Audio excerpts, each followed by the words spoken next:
ప్రతిపక్ష హోదా ఐదేళ్ళు రాదని మానసికంగా ఫిక్స్ అవ్వమని కూడా పవన్ కళ్యాణ్ సహాయం. అదే అంటున్నాను సార్. ఇప్పుడు జగన్ గారికి 11 సీట్లే ఉన్నాయి అని హేళన చేసే వాళ్ళకి జగన్ అసెంబ్లీకి వస్తే ప్రతిపక్ష హోదాలో కూర్చుంటే మీకు పోయేదేముంది? ఆయన కన్నా మీరు బాగా పరిపాలించినప్పుడు, ఆయన పరిపాలన చేయలేదు అని మీరు చెప్తున్నది నిజమైనప్పుడు, ఎక్కడైనా ప్రతిపక్షం లేని అసెంబ్లీ ఉందా ఈ దేశంలో?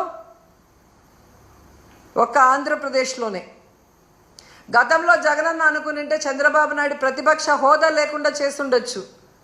కానీ ప్రజాస్వామ్యాన్ని గౌరవించే వ్యక్తిగా జగనన్న ఆ రోజు చంద్రబాబు నాయుడిని ప్రతిపక్ష హోదాతో కంటిన్యూ చేశారు. వీళ్ళు చేసే నీతిమాలిన రాజకీయాలు ఆ రోజు చేసుంటే ఆయనకు ప్రతిపక్ష హోదా ఉండేది కాదు. ఎందుకంటే ఏ రాష్ట్రంలో అయినా ఒక ప్రతిపక్ష పార్టీ ఉండాలి. అధికార పార్టీ ఏదైనా తప్పులు చేస్తే అవి ఎత్తి చూపించాలి, నిలదీయాలి. వాటిని అధికార పార్టీ సరిదిద్దుకొని ప్రజలకి అండగా నిలబడాలి. దీనికే అసెంబ్లీ అనేది ఉంది. అంతేగాని ప్రజల్ని మోసం చేస్తాం, మాకు నచ్చినట్లు మేము ఈ రాష్ట్రాన్ని అప్పుల పాలు చేస్తాం, మా మీద ఎవరు మాట్లాడినా వాళ్ళని అరెస్ట్ చేసి దొంగ కేసులు పెట్టి లోపల పెడతామంటే ఎక్కువ రోజులు అవి జరగవు. ఎందుకంటే మీరు ఒకే విషయం చూడండి, మిర్చి రైతులు నష్టపోతున్నారు మద్దతు ధర లేక.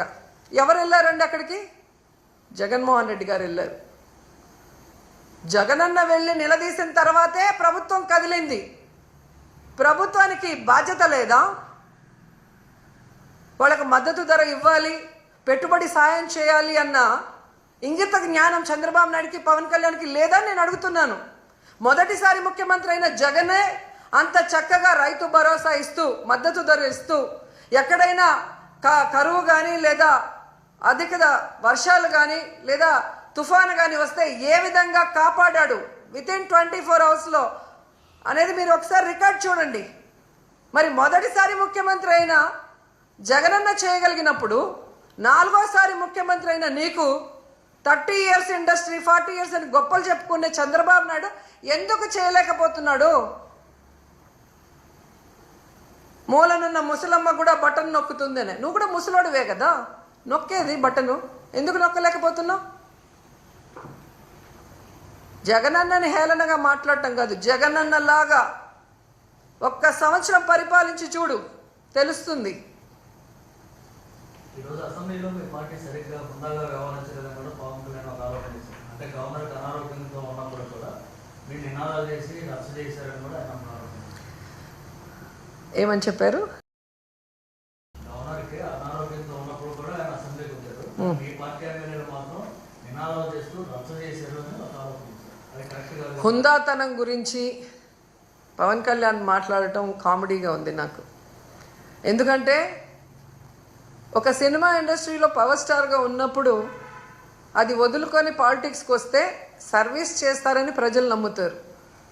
కానీ ఏ రోజుకి ఆ రోజు, ఏ ఎండకు ఆ గొడుగు పట్టుకుంటూ తన స్వలాభాన్ని చూసుకుంటూ ప్రజల్ని గాలి కొదిలేయటం ఈ రాష్ట్ర ప్రజలు ఆయన పార్టీ పెట్టిన రోజు నుంచి గమనిస్తున్నారు.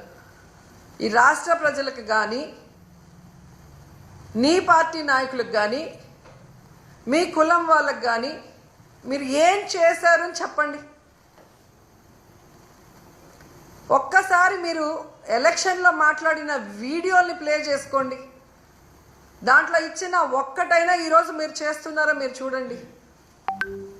రౌడీల్లాగా అరిచేది మీరు, హుందాతనం లేకుండా జగనన్నని ఏది పడితే అది మాట్లాడేది మీరు. మళ్ళీ మాకు మీరు నీతులు చెప్తా అంటే ఎంతవరకు కరెక్టు? ఈరోజు గవర్నర్ గారి మీద గౌరవం ఉంది కాబట్టి జగనన్న అసెంబ్లీకి వచ్చారు, వచ్చి వినేసి బయటకు వచ్చాం.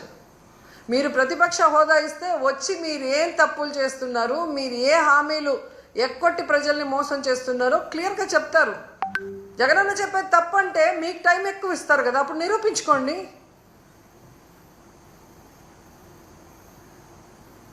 సో హుందాతనం మీకు లేదు. మీకు చంద్రబాబు నాయుడికి హుందాతనం ఉంటే ఈరోజు గౌరవంగా ప్రతిపక్ష హోదా ఇచ్చి లోపలికి పిలిపించుకొని ఈ రాష్ట్ర ప్రజలు గురించి మాట్లాడాలి. అసెంబ్లీ ఇన్ని కోట్లు ఖర్చు పెట్టి ఎందుకు మనం నడిపిస్తున్నాం? చంద్రబాబు నాయుడు, పవన్ కళ్యాణ్ సెల్ఫ్ డబ్బా కొట్టుకుంటుంటే చూసి వినటానికి కాదు కదా. ప్రజల వాళ్ళ కష్ట సుఖాలో లేదా వాళ్ళ ప్రాంతానికి కావాల్సినవో అసెంబ్లీలో చర్చించడానికి వాళ్ళు ఒక రిప్రజెంటేటివ్గా ఎమ్మెల్యేని పంపిస్తారు. సో వాళ్ళ మాటలు వినరు, ప్రతిపక్షం మాటలు వినరు, మీడియా చెప్పేది వినరు. రెడ్ బుక్ రాజ్యాంగం అంటూ ఈరోజు అసెంబ్లీని కూడా ఏ విధంగా ప్రజాస్వామ్య విరుద్ధంగా మీరు నిర్వహిస్తున్నారనేది గమనిస్తున్నారు మేధావులు కూడా. అనారోగ్య వేటు భయంతో ఇవాళ జగన్ అసెంబ్లీకి వెళ్ళాడు సోమిరెడ్డి చంద్రబాబు నాయుడు ఆరోపణ చేశారు. జగన్ అన్న ఎప్పుడో చెప్పాడు, మీ వల్ల ఏమైతే అది చేసుకోండి అన్నాడు. ఇంకా అంతకన్నా ఏం చెప్పాలి? మీ వల్ల ఏమైతే అది చేసుకోండి అని చెప్పాడు కదా. జగన్ అన్న భయపడతాడని మీరు అనుకుంటారా? ఈ రాష్ట్రంలో చిన్న పిల్లోడిని అడిగినా చెప్తారు జగనన్న ఎంత ధైర్యవంతుడో,